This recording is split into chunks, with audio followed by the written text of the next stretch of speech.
all over the country. They call it the green rush. Marijuana has moved out of the back alleys and into the open. Happy Cannabis Cup, y'all. In some states, it's legal to grow, to sell, to smoke. And marijuana could be legalized in a city near you. So easy to get, and many think so harmless. But when the smoke clears, is marijuana bad for you? Or could pot actually be good for you? Marijuana is better than all those pills for you in terms of treating? Yeah.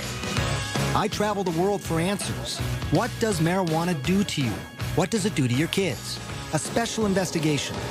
Weed.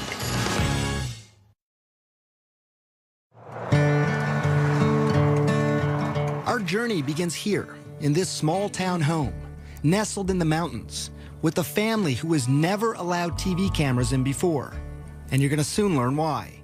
This is so pretty out here. Yeah. They live in Colorado, one of 2 states where it's legal to smoke pot medically and recreationally. But here, it's also taboo to residents like Paige Figge and her husband, Matt. I'm sure it was mentioned to us by someone, hey, you should try this. And I thought, no way. You thought that's fringe stuff? No way, not in a million years, no. But in this area, marijuana is far from fringe. 4 joints, and do you want Island Sweet Skunk? Medical dispensaries are everywhere. Hey, welcome, guys. People are smoking in private clubs and public festivals. But none of this is for Matt. He's a military man, and marijuana would be a career ender. I grew up in Wisconsin in a well-loving family, and I was educated that, like, oh, that's a drug. You don't do that. And I never did. But just decades ago, marijuana was a legitimate medication, also called cannabis, prescribed by doctors and dispensed by pharmacies. This is Harry J. But that all changed in 1930. A relentless warfare against Henry Anslinger, the United States' first drug czar. For him, public enemy number 1, you guessed it, marijuana. This guy saw how he could increase the budget of his department by having this mission, going after marijuana. You know, saying that there's this drug that the Mexican migrant workers are smoking, and it's loco weed, and it's going to make them crazy, and they're going to rape your women. He got the anti-marijuana message out through news reports. And then came this. It is convinced that he is hopelessly and incurably insane. The film, Reefer Madness, portraying the users of marijuana as unproductive, crazed. People are still afraid of what pot can do to them. In many ways, to have defined our attitudes now for 70 years. Yeah. Marijuana then became illegal in 1937. And by 1970, it was a Schedule I controlled substance. The government was saying it had no medicinal value and had a high potential for abuse. All reasons why the Figgies stayed away from marijuana. Until this. And this might be hard for some of you to watch.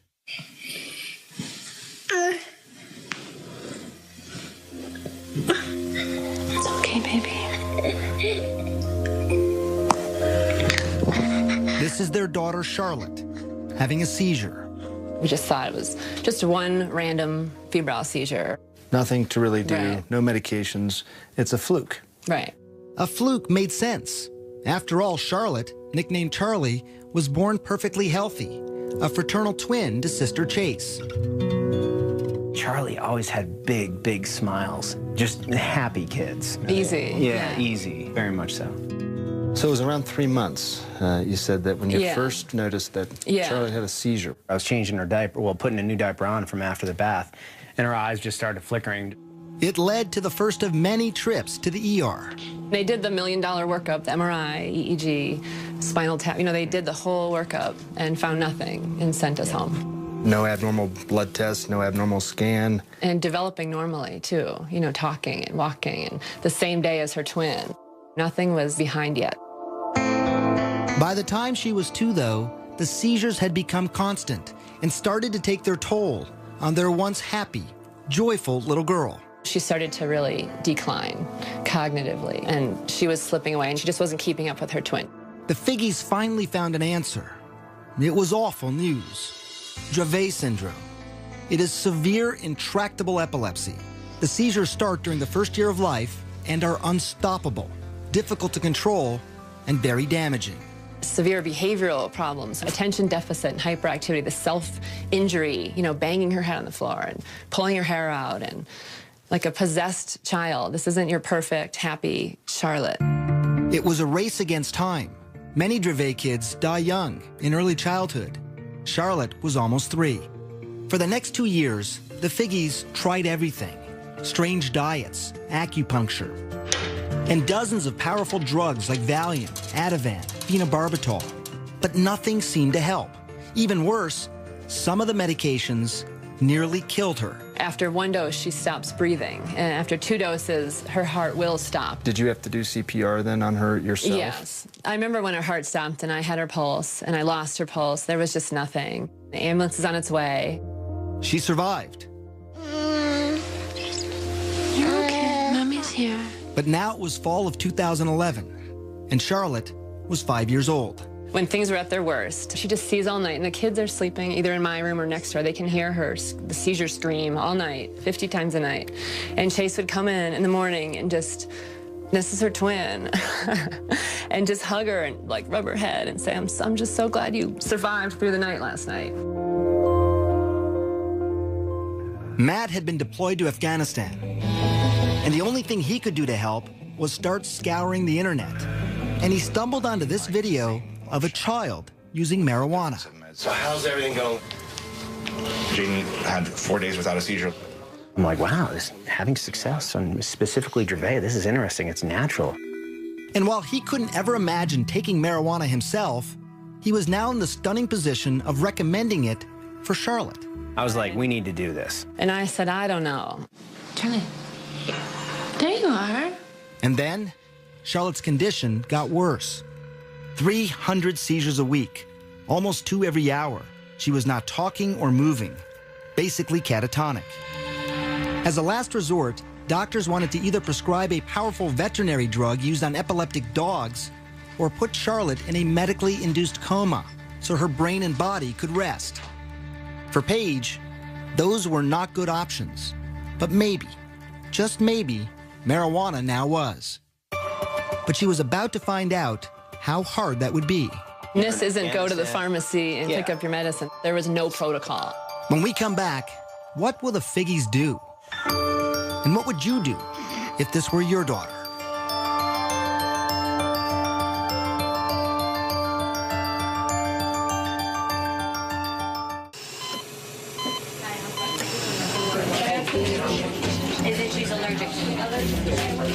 I had resigned myself. I don't think she's gonna survive this. We've seen her flatline in the hospital. We've said goodbye. You're listening to Matt and Paige Figgy describe their own daughter. What would you do if this were your child? Charlotte Figgy had an extreme form of epilepsy. Her body was so frail that any seizure could kill her. With no traditional treatment left to try and the clock ticking away, her parents decided to try marijuana. Charlotte was just 5 years old. You need a card in order to be able to get the cannabis from a pharmacy. Doctors have to prescribe it. You need 2 doctors in Colorado to get the card for a juvenile or a child. It was hard. We were the first young child, and they said no. Everyone said no, no, no, no, no. Certainly her age played a role in my hesitance. Dr. Alan Shackelford is a Harvard-trained physician. He's also among a handful of doctors in Colorado who give prescriptions for medical marijuana. From the moment Charlotte entered his office, he knew she was in trouble. While he was just examining her, she had 2 seizures. She'd failed everything. There were no more options for her. Everything had been tried, except cannabis. Here's how scientists think it might work. Marijuana is made up of 2 ingredients. THC, that's the psychoactive part that makes you high, and CBD, also called cannabidiol. It's the CBD that scientists think modulates electrical and chemical activity to help quiet the excessive activity in the brain that causes seizures. I've been telling my patients to cut. Dr. Julie Holland is the editor of the Pot Book, a complete guide to cannabis. For a long time, the work on cannabis and epilepsy was sort of inconclusive. Maybe it works, maybe it doesn't. They couldn't quite figure it out. And it's only when they really started separating THC from CBD that they saw, definitively, yes, CBD seems to really stop seizures. So the Figgies needed to find something that was rare, a strain of marijuana that was low in THC, Of course, they didn't want Charlotte getting stoned, but also high in CBD to treat her seizures. And that wouldn't be easy. Dispensaries and growers, they make their money off strains that are high in THC. I'm Joel. I'm Josh. No one knows that better than the Stanley brothers. Their family business is pot. And if you look at these clean-cut guys and what you see surprises you, don't worry. They've heard it all before. When we round the corner, they're like, oh, wait a second. You know, did you finish high school? They all not only finished high school, but also college, and in some cases, graduate school. Now, they are some of Colorado's biggest growers and dispensary owners. They produce up to 600 pounds of medical marijuana a year, and much of that marijuana is high in THC. But here, on their remote farm at this undisclosed location in the mountains, It takes a lot of plants. We're allowed to grow 6 per patient. they have been growing something different, something they call revolutionary. So Greenhouse 1. Greenhouse 1, yes. Welcome to paradise. Behind closed doors and under tight security, we enter what the Stanleys call the Garden of Eden. There's nothing like this in the world. This plant's 21% CBD and less than 1% THC. It took years of crossbreeding plants to get to this point. Instead of breeding up the THC, we've bred down the THC and bred up the CBD. And people said, you're crazy. You know, who's going to smoke that? So why grow it then? Well, the Stanleys also believed in CBD's potential to treat many diseases. And they had seen it change lives before. I always have 2 strains. Meet 19-year-old Chaz Moore. He uses many different strains of marijuana, many of them high in CBD, to treat his rare disorder of the diaphragm. My abs will, lock up. That's why he's talking this way, almost speaking in hiccups, like he can't catch his breath. It's called myoclonus diaphragmatic flutter. This fluttering here, it's annoying, but it becomes painful pretty quickly, I imagine. Yeah. Yeah, after 15, 20 minutes, this is where I can start to really feel it. He's about to show me how the marijuana works. He's been convulsing now for 7 minutes. How quickly do you expect this to work? Within, the first 5 minutes.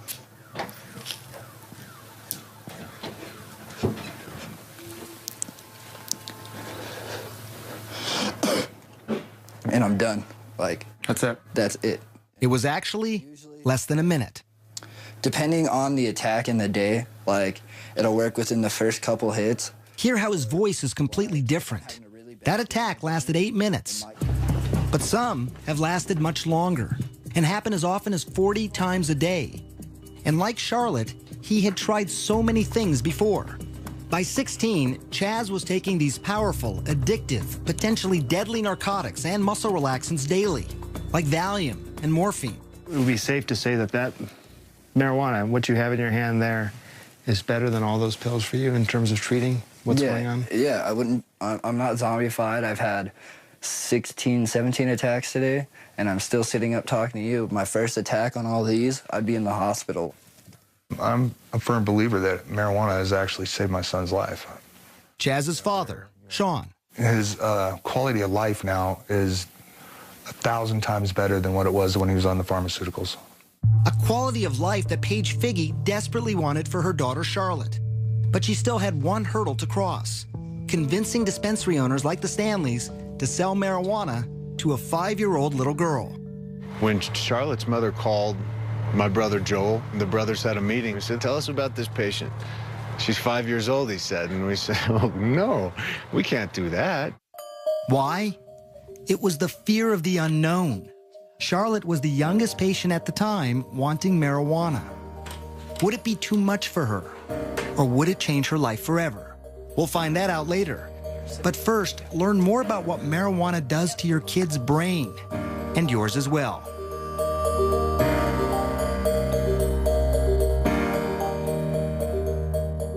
That's what I'm talking about. Y'all smoking or what? If you smoking weed, make some noise. April 20th, Denver, Colorado. We like, we smoke, we sing. Woo! Tens of thousands from around the country and the world lighting up legally. Happy Cannabis Cup, y'all. For some, it's a lifestyle. For others, it's a lifeline. We're working with the Lupus Foundation and rheumatoid arthritis. But for all of them, I wondered, what was it doing to their brains? Some of my patients call me pot doc. Your patients call you pot doc? Well, they never meet anybody who's as interested in hearing about their marijuana use as I am. Dr. Stacy Gruber is serious about pot. I want you to name the color and not to read it. Okay. I met her in her labs at McLean Hospital near Boston. She's using high-tech imaging to see what happens in the brain when you smoke. When you first smoke, that is, you light up a joint, a spliff, a blunt, receptors, which are throughout the brain, respond. And these areas of the brain are responsible for things like pleasure, memory, learning, sensation, sense of time and space, coordination, movement, appetite, and other drives, shall we say. So it's sort of an all-over impact, right? So reward, pleasure, hunger. You have this overall feeling of well-being, they say. That all sounds pretty good. Right. It does sound pretty good. And it's not just feeling good, but there's this phenomenon reported by many smokers over the years, especially famous artists, the ability to be more creative. When you feel that high, there's sort of a release of dopamine, and your brain sort of has the ability now to perceive things slightly differently from the way you might have if you hadn't been smoking pot. What you really see is this reduction in inhibitory function. Welcome, Dr. Gruber. Pretty spectacular. Less inhibition. That's something that painter Amir says helps him be more creative. A successful artist, his canvases sell for up to $25,000. It's my favorite way to work. Using marijuana. Yeah. He's been painting for 14 years, smoking for even longer.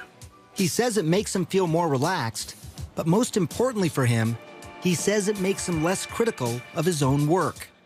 Stop worrying so much about this and that, and just sort of looking and being as present as possible. Amir does caution that it's a delicate balance for him. It would make me very apprehensive, as maybe a little paranoid, just too analytical. You can get paranoid, you can have disorganized thinking, you get disoriented. It can be uncomfortable, it can lead to panic attacks or anxiety attacks in people. How do you know when you've done too much? Simple tasks become very frustrating, like mixing paint, and then just sort of get into this state of duh, you know? Inhale. And why that happens is exactly what Columbia University neuroscientist Carl Hart is investigating. Exhale. Research subjects in his lab smoke marijuana and then take a variety of cognitive tests. The effects will be disruption in memory, disruptions in inhibitory control. They will become slower at cognitive functioning, a wide range of things. These effects are temporary, but they're pretty pronounced and they are clear. And it's slowly becoming clear to scientists what part of the brain is most affected. It's the prefrontal cortex. It's very important for planning, thinking, coordinating your behaviors. There are tons of marijuana receptors in this region. And we think that marijuana, particularly in the novice, can disrupt all of those behaviors. An impairment that Hart cautions could be dangerous, especially when driving. You may prematurely hit your brakes. You may prematurely hit the gas pedal, a wide range of things. You may make a turn without looking more carefully. Look at this experiment done by CNN affiliate KIRO in Washington State. Subjects smoked marijuana and then drove. One was a daily medical marijuana smoker, and another, an infrequent weekend smoker. Relaxed and buzzed. The more the novice user smoked, the more trouble behind the wheel. Watch yourself, watch yourself. But interestingly, the habitual smoker didn't have as much trouble. I wouldn't pull her off the road, no. No, not yet.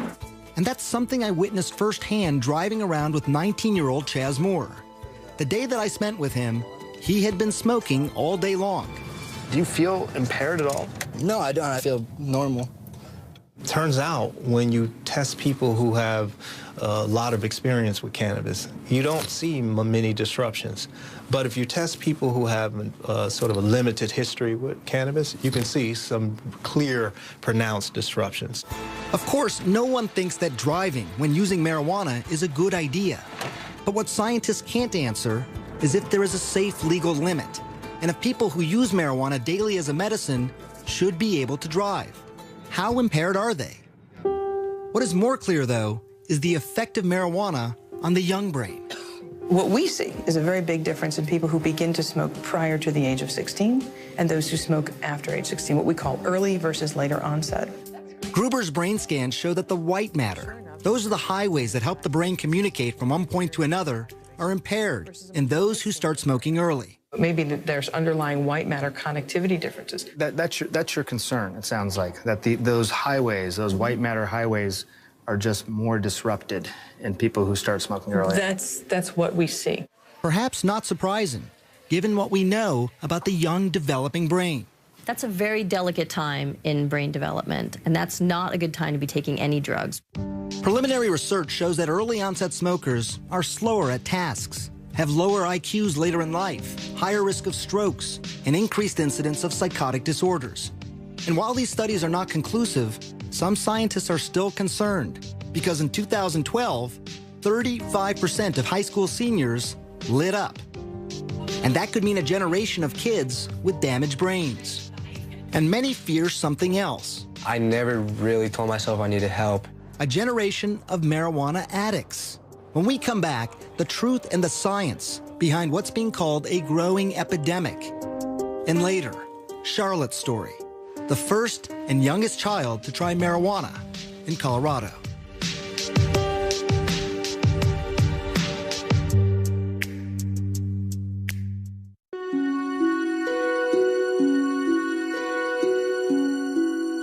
This was the day Chaz Moore almost died. Pumped full of drugs like morphine, Dilaudid, Valium, to quiet a non-stop 48-hour attack. I thought I was going to overdose, and yeah, it was pretty bad. At his bedside, his father Sean watched his son go from being catatonic to what he calls high as a kite. How high are you on the morphine? I'm not high on. I've watched friends of mine die from taking the same drugs that he took. You see, Sean was a drug addict, and he had struggled for decades to get clean. It was scary. It was really important for him not to take these drugs if he could avoid them. If he could avoid them. I know how addictive they are. I've seen it. It scared the hell out of me. But Sean is not scared of marijuana, and neither is Chaz.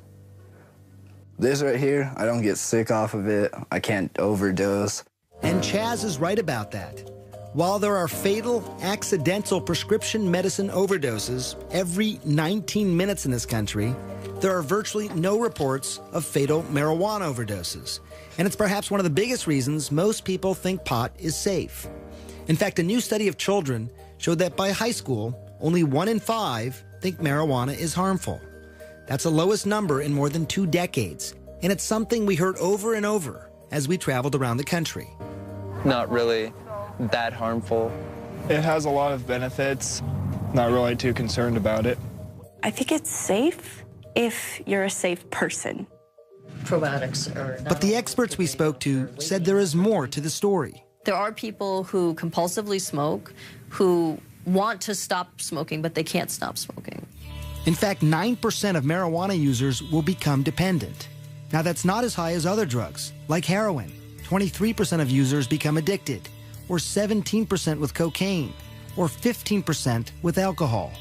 But it's still approximately 1 out of every 11 marijuana smokers. There's no longer any scientific debate that marijuana is not just psychologically addictive, but also physically addictive. So give me an update. How you doing? Dr. Christian Thurstone runs one of Colorado's largest youth substance abuse treatment clinics. The number of marijuana addicts he treats has tripled in the last 3 years alone. Literally, I cried about it. Marijuana is #1 on their list of priorities. They have dropped out of life. Back in the day, I wouldn't feel like my day has really started if I didn't get high. Joel Vargas started smoking when he was just 13. By 15, he was smoking more than a dozen times a day. He stopped skateboarding. He even dropped out of school. I like getting high. I need to get high because my brain is telling me. Adolescents, starting at about age 13, have a pretty mature brain reward center, so they can experience rewards and pleasures the same way adults can. But the problem with that is that their prefrontal cortex, which helps people think ahead, control their impulses, that's not fully developed until age 24. That explains why adolescents are much more vulnerable. There's something else that addiction experts believe is likely happening in the brain. When you smoke pot, the feel-good chemicals that make up marijuana, called cannabinoids, remember them? They cause your brain to stop producing its own natural cannabinoids. When you stop smoking, you have no feel-good cannabinoids of your own. Until your body kickstarts production, you feel lousy. So many people smoke again to feel better. And today's marijuana could be more addictive. It has more of the psychoactive ingredient THC than ever before. Brain researcher Dr. Nora Volkov. If you smoke a very potent marijuana, the 9-THC content is going to go very fast into your brain at relatively high concentrations, and then that increases its rewarding effects and its likelihood of transition into addiction. So how much stronger is it? You see the barbed wire, obviously, on the fences. Well, I traveled to Mississippi, where marijuana is illegal. But here, on the campus of one of the country's oldest universities, Ole Miss, a huge stash of marijuana is under lock and key. This is our vault.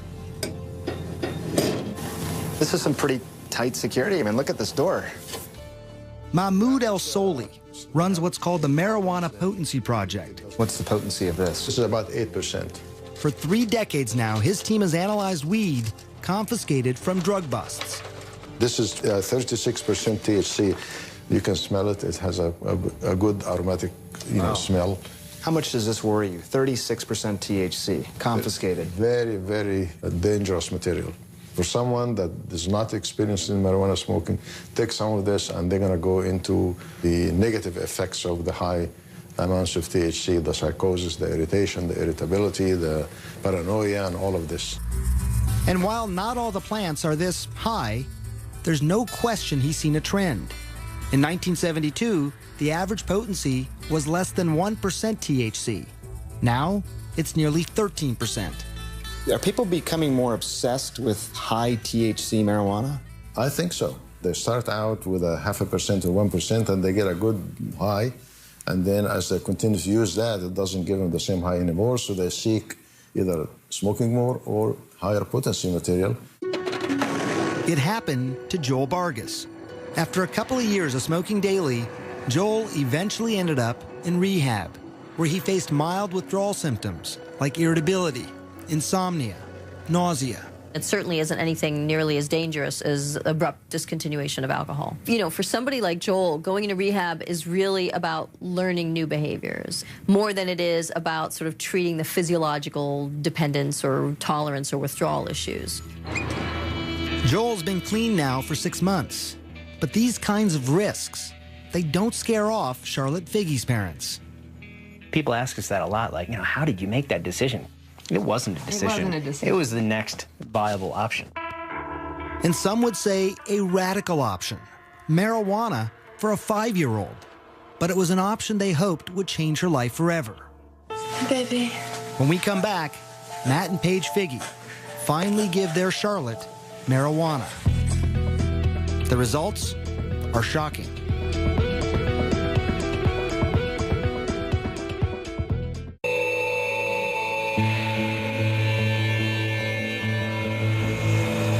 It was January 2012, Afghanistan. About 7,000 miles away from his family in Colorado, Matt Figge received this video from his wife, Paige. It's horrible seeing these videos when I'm deployed. It was his 5-year-old daughter, Charlotte, seizing. Diagnosed with a severe form of epilepsy, she was having 300 seizures a week. Each attack so severe, it had the potential to kill her. They had already tried dozens of high-powered drugs. We needed to try something else, and At that point in time, marijuana was that natural course of action to try. At home in Colorado, Paige searched for marijuana high in CBD. That's the ingredient some scientists think helps seizures, and also low in THC. Remember, she didn't want to get her daughter stoned. She found a small amount at a Denver dispensary. The owner was surprised that anyone would even want it. They said it's funny because no one buys this, you know. That was the general consensus. Nobody wanted it. It didn't have any effect. Paige paid $800 for a small bag and took it home. I had a friend that was starting a business on making medicine. And I said, can you help me extract the medicine from this bag of marijuana?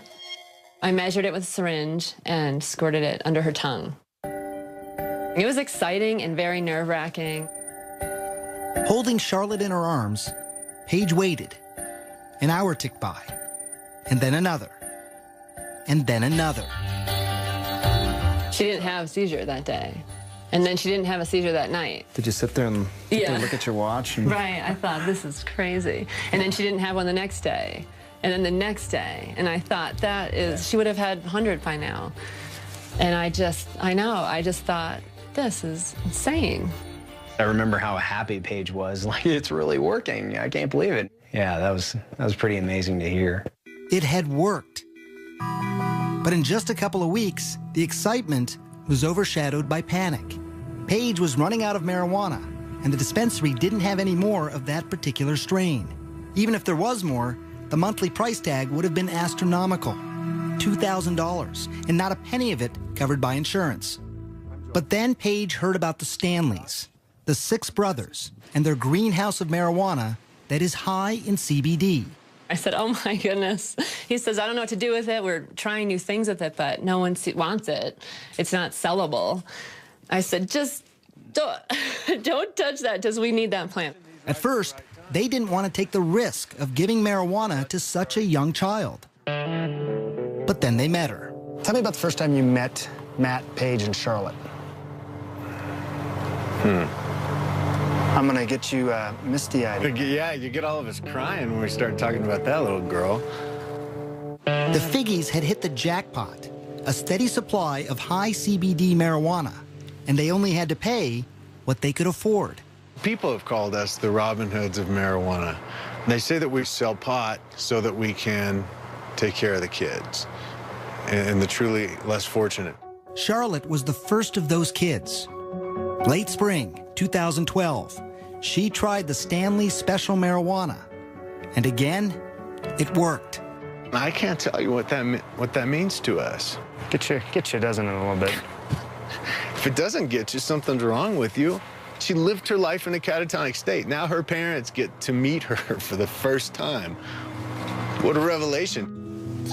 Yeah, Kitty. The child who had had 300 seizures a week was now down to just 1 every 7 days.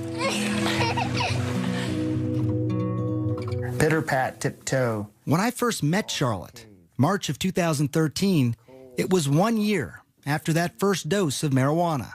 Achoo!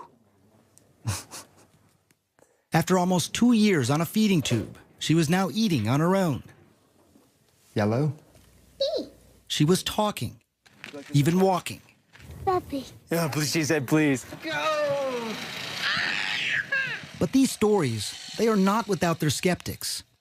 One of the country's 2 hospitals dedicated to Dravet syndrome in Florida states at present there is no evidence that cannabidiol is effective for the treatment of epilepsy. The American Academy of Pediatrics also opposes cannabis, as does the National Institute on Drug Abuse. It is such an amazing turn of events that it really can't be a fluke, but I do still wonder. Do you still wonder too, Matt? Hell no. You know it's working. It's working great. You just look wonderful. And Charlotte's doctor, Alan Shackelford, also agrees. Yet his commitment to medical marijuana has drawn criticism. He's even been called Dr. Feelgood. How difficult is this for you to talk about as a physician? We are typically conservative as a profession and probably as individuals. We want more proof, and cannabis doesn't have that. And it's why he has traveled the world to look for researchers who might have the answers. And that took him to the place many call the medical marijuana research capital. Israel. It might surprise you, but actually research into cannabis and epilepsy started here in the 1970s, with studies that showed it could reduce convulsions in rats. Today, Shackelford is hoping to start clinical trials in humans there. We need to understand it well enough that they won't be reluctant to at least give it a thought, at least try it. And it's not just epilepsy, but researchers in Israel are studying a variety of illnesses. When we come back, what they're finding, up close, and an amazing look inside hospitals and nursing homes where patients are lighting up, courtesy of the Israeli government.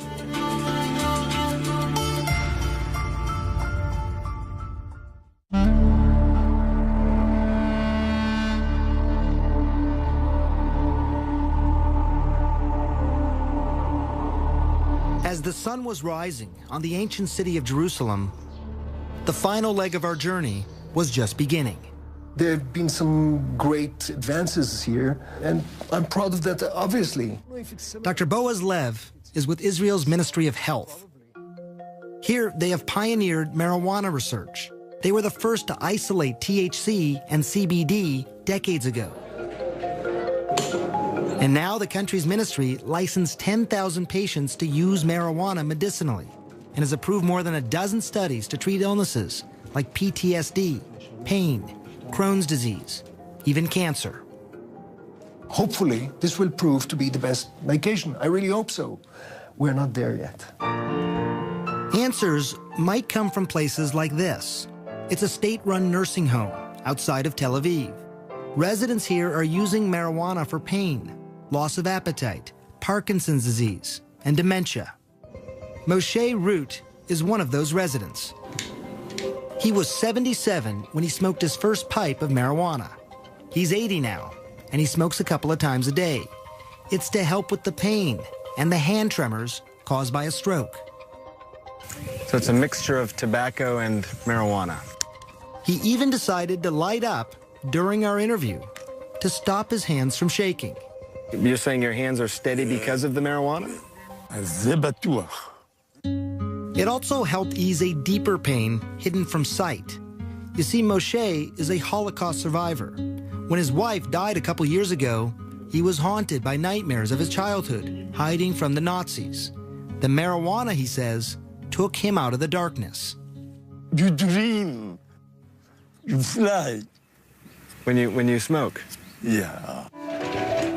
There are 19 other patients here. Scientists at Tel Aviv University are now studying their progress, and they call the results outstanding, including weight gain, improved mood, pain and tremor reduction. But I can tell you as a doctor, it was my next stop that proved the most surprising. This is Israel's largest hospital, Sheba Medical Center. You put up your medical cannabis. Amashe is using marijuana to help him with the pain and nausea from chemotherapy. Filling up the spoon, so that's your medicine inside there. Of course. Now take it out, put up the mouth. And he's doing it inside the hospital. How are you feeling? A relief, first of all, in the muscle, in the leg.